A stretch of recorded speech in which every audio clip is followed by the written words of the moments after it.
Sou a professora Daiana Trindade e a nossa aula é as expressões sociais do trabalho.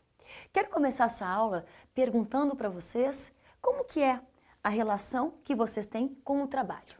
Vocês gostam de trabalhar? Vocês já trabalham? Vocês já trabalharam? Como é que está essa relação? Vocês curtem mesmo o trabalho? Então é isso que nós iremos ver nesta aula. Bom, quando falamos de trabalho, o que essa palavra significa?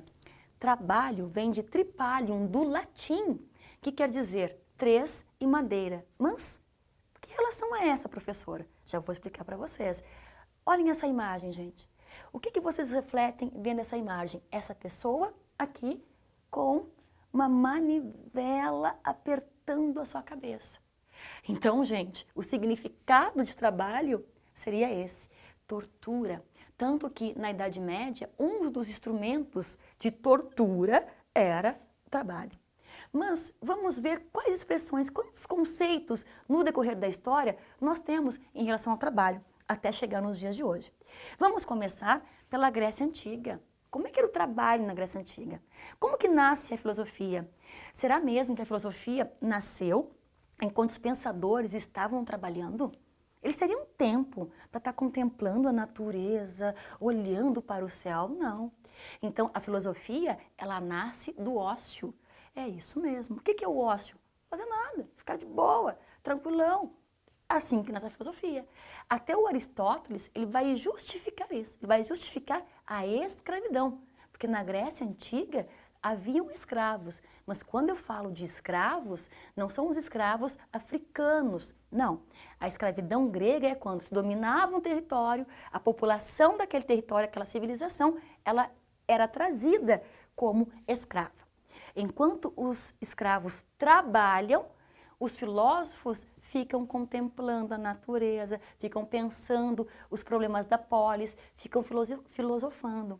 Então, Aristóteles, ele justifica que ele não precisa trabalhar, não. Tem alguém que trabalhe para ele. Senão, como é que ele vai ficar pensando? Não tem como. Aí, no decorrer da história, nós temos o trabalho no século XVI. Aí, o trabalho como uma atividade exaustiva. Aí começamos a ter aquela noção de trabalho a qual nós temos hoje. Por quê? Século XVI, o que está emergindo cada vez mais? O sistema capitalista. A burguesia, ela está ascendendo, tomando os espaços. Então, a burguesia, ela nota que o quê? Precisamos do trabalho. Precisamos trabalhar bastante para ganharmos dinheiro. Então, vejam como o trabalho, ele vai tendo vários significados ao longo da história. Então, aqui já muda de figura. Já começamos, né, depois, mais à frente, século XVI, século XVII, século XVIII, já trazendo o trabalho como uma identificação, como uma identidade nossa. Tanto que, um exemplo básico aqui. Se por um acaso, não sei se vocês conhecem aplicativos de relacionamento. Aí tu estás lá dando aquela olhada para um lado e para o outro, curte, não curte, tira, enfim. Quando tu vais olhar ali o perfil das pessoas, o que tu olhas primeiro? O que ela faz, não é mesmo? Essa pessoa trabalha com tal coisa, com outra coisa. Então, o trabalho como identidade, praticamente de sujeito. Nós somos aquilo o qual nós estamos trabalhando. Então, vocês notam que o sistema capitalista, ele vai ser responsável por dizer o quê? Quem não trabalha é vagabundo. Enquanto que notamos que a filosofia, ela nasce dessa dita vagabundagem. Além disso, nós vamos falar de Marx agora. Por quê? Marx, ele vai falar que o trabalho é a relação entre os seres humanos e a natureza. Até então, o trabalho é algo positivo, é algo legal, porque eu vou transformar essa natureza, lógico, para a minha sobrevivência, não ao bel prazer. Então, o trabalho tem uma relação positiva. Mas não é assim que acontece, segundo Marx. O trabalho, ele acaba tendo uma carga negativa. Por quê? O trabalhador, ele acaba se tornando sempre o quê? Uma mercadoria. E aí que nós entramos nos modos de produção. Porque para compreender a sociedade e o trabalho, precisamos entender os modos de produção. Como que as pessoas se relacionam com o trabalho no decorrer da história. Por isso que os modos de produção são o quê? as forças produtivas mais as relações de produção. O que é isso, professora? Traduza. Gente, como que nós nos relacionamos?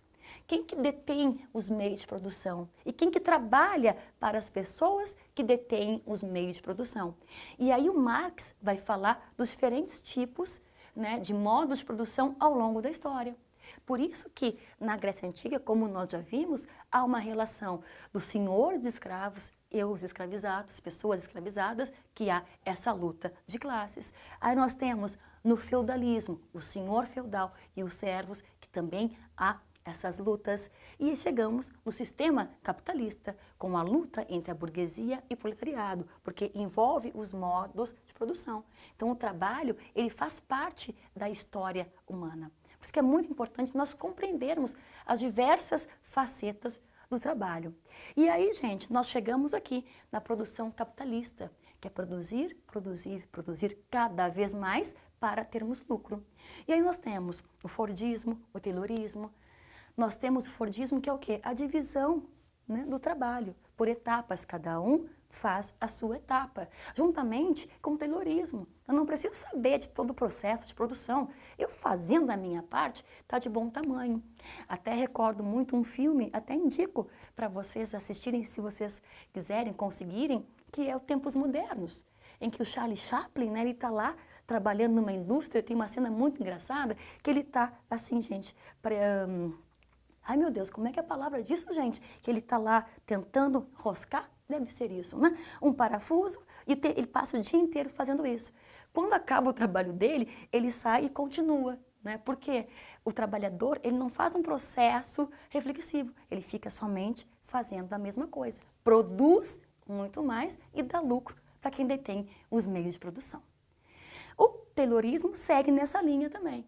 O funcionário não precisa saber muita coisa, outras partes, não. Vamos seguir esse mesmo caminho. E aí nós chegamos, a partir da década de 70, com uma acumulação flexível, que também sempre está relacionado à produção, porque é o sistema capitalista, mas agora o trabalhador, ele é multifuncional. Ele faz de um tudo e também começam, né, a se consolidar as leis trabalhistas, mas juntamente com as leis trabalhistas, também a precarização, a terceirização deste trabalhador. E não posso deixar de comentar que o Marx nos trará o trabalhador alienado. Eu tenho certeza que muitos de vocês que trabalham, quando chega a sexta-feira, é aquela alegria, né? Uhul, sextou. Por que isso? Se o trabalho deveria ser algo legal, a relação entre o homem, o ser humano e a natureza. Porque nós estamos exaustos. Como nós nos transformamos em mercadoria, não temos uma remuneração que faça com que a gente viva e simplesmente sobreviva, se espera a sexta-feira. Se conta no calendário quantos feriados terão. Então, infelizmente, o trabalho no sistema capitalista, ele acabou se transformando num trabalho alienado. E é isso que o Marx vai dizer. Nós somos trabalhadores alienados. Por isso que é muito importante entender a relação do trabalho. E esse trabalho diretamente com o sistema capitalista. E mais ainda para nós enquanto trabalhadores. Porque, de fato, quem trabalha somos nós. Não é essa elite burguesa que detém os meios de produção e nos exploram. Pensem nisso, reflitam sobre isso. Então, na nossa aula, nós falamos as expressões sociais do trabalho, o conceito de trabalho, o trabalho ao longo da história e a produção capitalista, Fordismo, Taylorismo e acumulação flexível. Gente, tirem foto desse quadro aqui maravilhoso e pensem quantas horas do dia de vocês é dedicado ao trabalho. Pensem, reflitam. Um grande beijo e até!